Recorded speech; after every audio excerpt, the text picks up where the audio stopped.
paperwork on the solar. There was no checks written to the solar, so I had assumed it was paid off.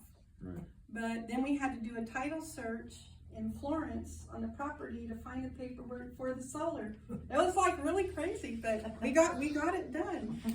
And I'm gonna have Jean in a little bit talk a little bit about pre-registration and all of those. If you have any investment portfolio, if you have retirement accounts, titles and deeds to assets. We had a lady come and talk about, she's a paralegal, about what do you do with your vehicles if your name's the only name on that vehicle and you pass away and there's no other name on it. You can do a form before you pass on who gets that car. There is a form that you can do that says who gets that vehicle. And there's also something with your house, you know, what you want to do with the house, and if it's paid off, you know, most people want it to be sold, or some people have a specific person that you want it to go to. So put that stuff, get that stuff done, and put it all in one area, because I can tell you, when my dad passed away, he was an Army veteran.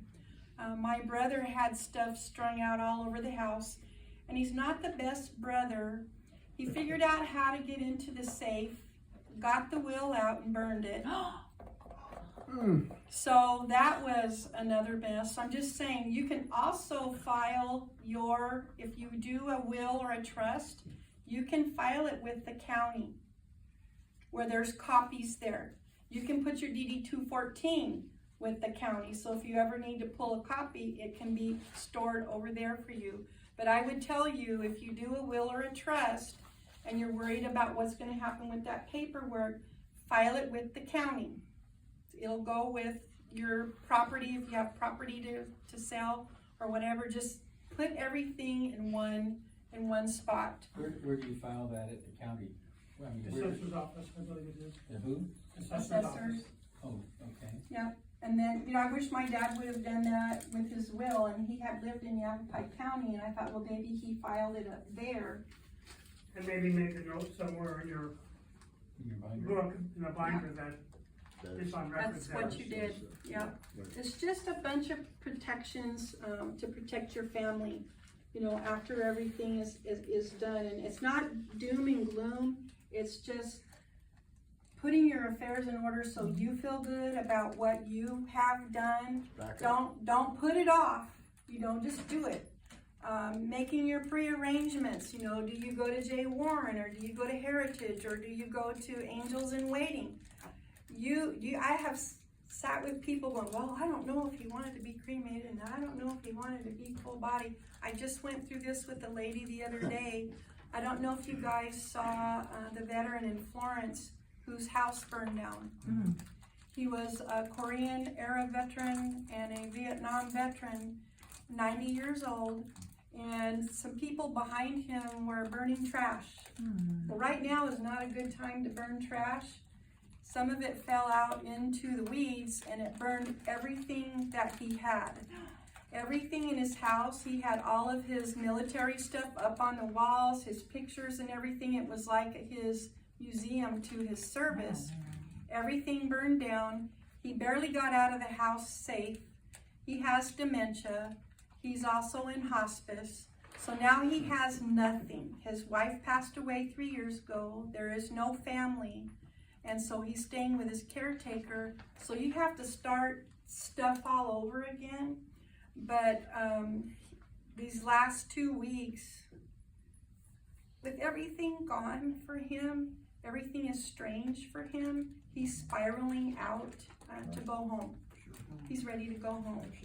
And in working with Lisa to put all of this stuff together, she didn't know what he wanted. And when you talk to him, he doesn't respond where he knows what's going on. But if you have that stuff already done, your family's not struggling trying to make those decisions on where do you want to go. So I asked my mom and Sonny, where do you want your ashes to go? Sonny goes, well, he was kind of gruffy. He was 92. I want you to take me to San Diego and I want you to dump me in the ocean. I said, no, I think you need to do something else. I'm not dumping you in the ocean. And he started laughing and he goes, well, I want my ashes on CG Mountain. Okay, my mom goes, I'm going to Sunny. Wherever Sunny wanted to go, she would go. So on their wedding anniversary in January, we went up to CG Mountain and we put their ashes. And the spot is looking all across Casa Grande where they spent their last 22 years together. So those are things that, what does it mean to them? You know, and I took some of my mom's ashes to Wisconsin where she grew up on a farm. And just what means something to them. You know, so you have peace in yourself that you're doing what they would like for you to do. And those are not easy conversations or decisions that are easy for you to make. But put that stuff down, put it in writing so whoever's coming behind you to help lay you to rest, make sure that stuff is done. Some people belong to private organizations like the Elks, the Moose, those different organizations, and sometimes they have small life insurance policies. If you have memberships, put that stuff in there as well, because it might be something that can help. The other day I was listening to a conversation with Sean, and I need to check on it. I think for veterans, let's say if they do the burial, I think there's up to a $2,000 reimbursement to whatever you spent to bury that person or cremate that person. I need to check on that because that's what he was telling this lady up in the front. But these documents are so important for your family.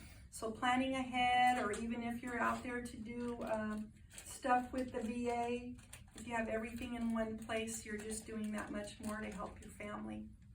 And you have that peace because you know, when I go, if anybody gets mad over who gets what, I won't be there, but they'll know that's where I want it to go.